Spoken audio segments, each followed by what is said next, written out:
यकीन कीजिए, ये कहानी सुनने के बाद आप जब भी कहीं के लिए यात्रा करेंगे तो मेरी इस कहानी को जरूर याद करेंगे। आज की कहानी एक ऐसे शख्स की जिसे 18 सालों तक एयरपोर्ट पर रहना पड़ा।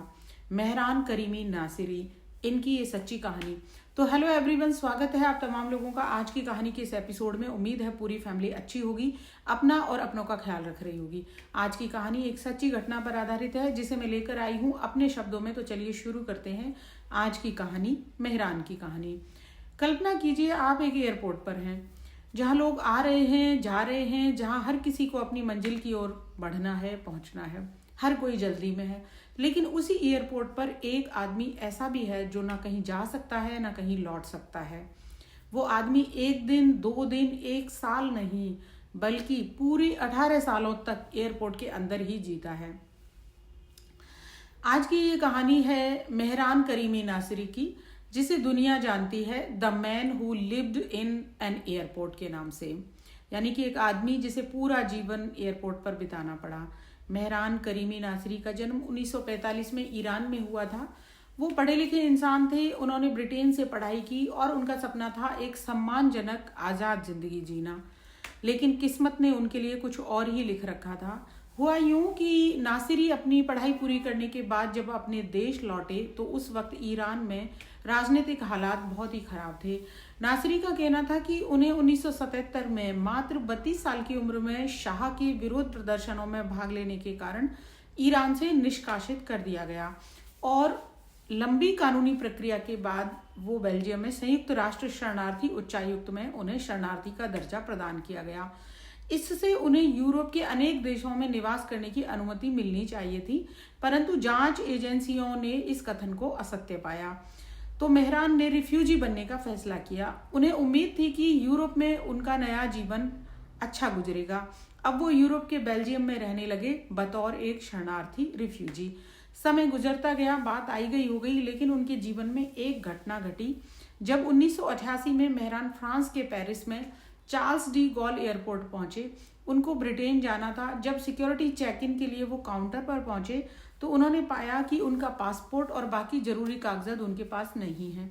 दरअसल जिस बैग में उन्होंने ये रखे हुए थे वो बैग ही गायब था, यानी कि वो बैग चोरी हो चुका था।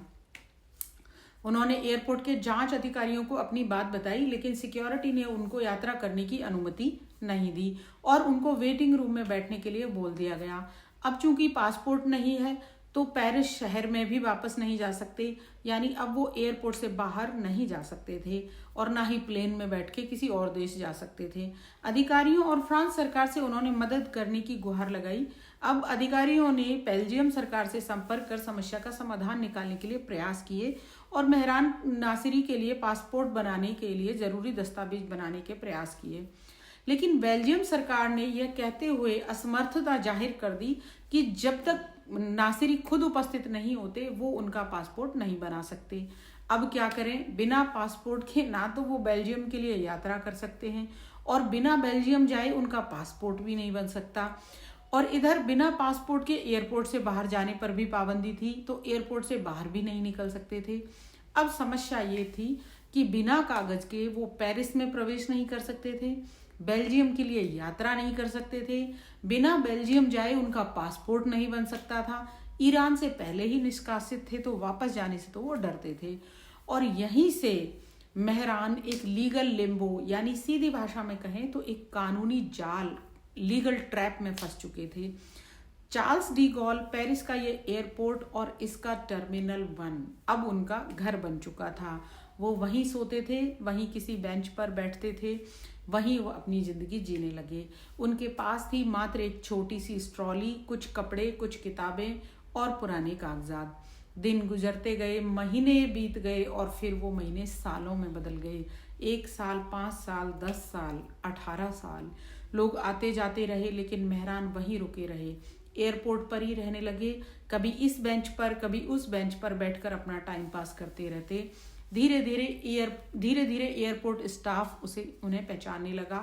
कभी कोई तो पैसेंजर उन्हें खाना खिला देता, कभी स्टाफ के लोग उन्हें खाना देते, बात करते, उनकी मदद करने की कोशिश करते। मीडिया को जब ये कहानी का पता चला तो पूरी दुनिया हैरान रह गई और अखबारों की हेडलाइन बनी, a man without a country. Mehran खुद को सर एल्फ्रेड कहने लगे। वो घंटों किताबें पढ़ते, डायरी लिखते और पैसेंजर्स से बात करते और उन्हें अपनी कहानियां सुनाते। कई साल बाद फ्रांस सरकार ने उन्हें रहने की अनुमति दे दी उस एयरपोर्ट पे। लेकिन एक चौंकाने वाली बात हुई, मेहरान ने एयरपोर्ट छोड़ने से मना कर दिया। क्यों? क्योंकि एयरपोर्ट अब उनका कंफर्ट जोन बन चुका था। बाहर की दुनिया उन्हें अब डरावनी लगने लगी थी। उनकी पहचान अब वहीं से जुड़ चुकी थी। ये सिर्फ कागजों की कहानी नहीं, ये एक मानसिक कैद बन चुकी थी। 2004 में टॉम हैंक्स की एक फिल्म द टर्मिनल रिलीज हुई। ये फिल्म मेहरान की कहानी से प्रेरित है। समय निकाल करके आप एक बार इसे जरूर देखिए। हालांकि फिल्म में कहानी थोड़ी अलग दिखाई गई है, लेकिन दर्द वही है। एक आदमी बिना देश, बिना घर, बिना पहचान के।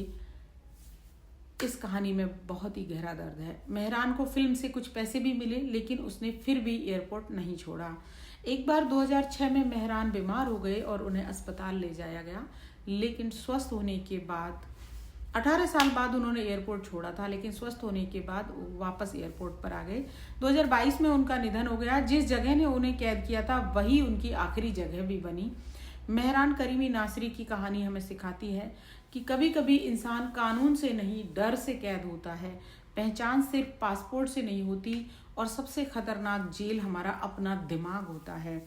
अगर आपको ये कहानी सोचने पर मजबूर कर गई हो तो वीडियो को लाइक कीजिए, शेयर कीजिए, बेल आइकन को जरूर दबाइए और चैनल को सब्सक्राइब करना बिल्कुल ना भूलें। क्यों?